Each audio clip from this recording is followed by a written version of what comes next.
Okay, so I want to build kind of like a boom arm for a camera to mount to a tripod. Now I've got like this little aluminum tripod here.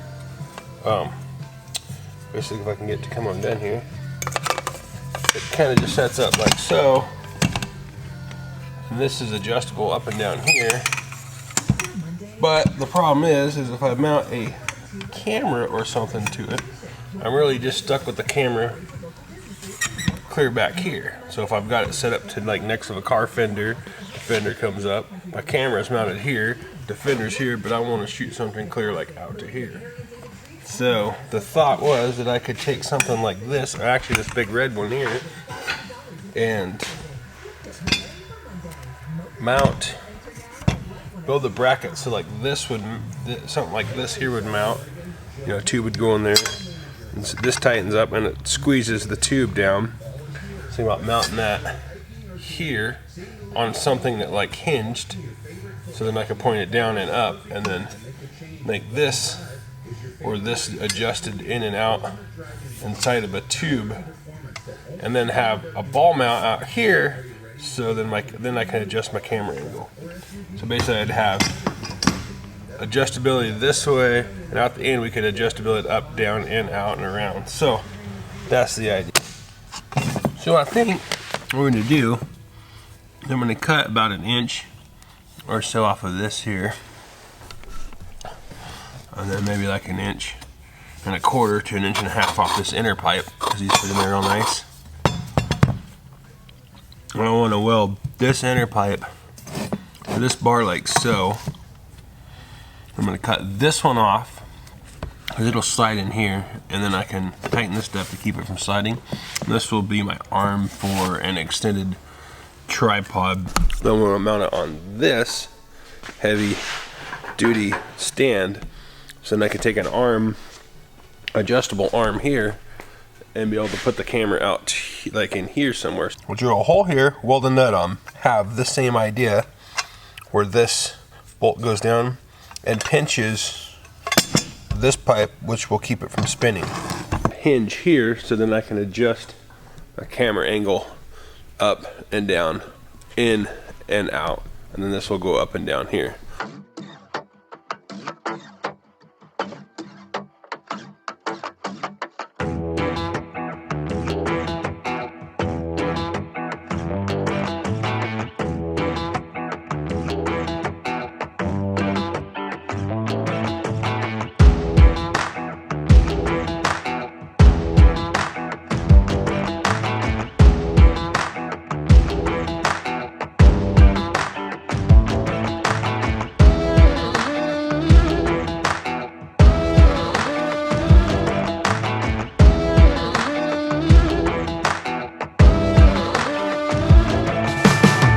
Okay, so I found a little steel, galvanized steel plug that threads in here.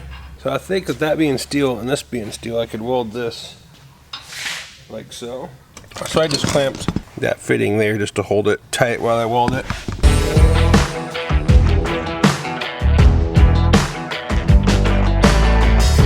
And I'll take this inner collar and weld it something like so.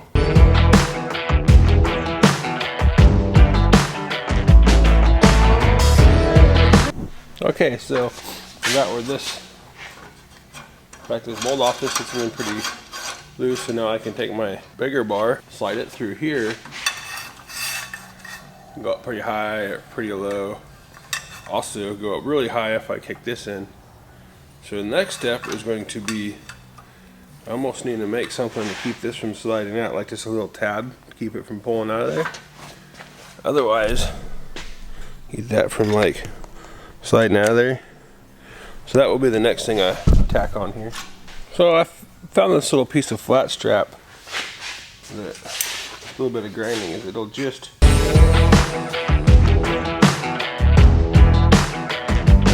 now I want to weld something here so I don't have to actually use a wrench. I could make a little T-handle like with a bolt or a piece of metal or something. That's kind of long, but it would give me more leverage.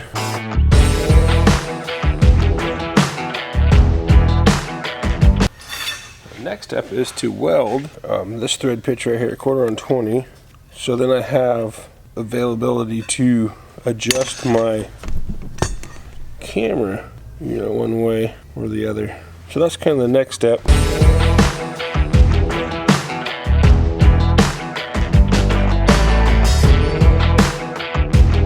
Main house, this is pipe thread. The more I spin it, the tighter it gets. But even like that, it's really warm. I'd say that thing's probably about 15 or 20 pounds, so holding in there pretty good. So not only can you mount like a DSLR on it, mount an action camera on it, and a cell phone, an aperture light. Really, you can mount just about anything with the 1/4 on 20 mount. Just a handy little piece to have around. Guess I gotta go put this thing to work.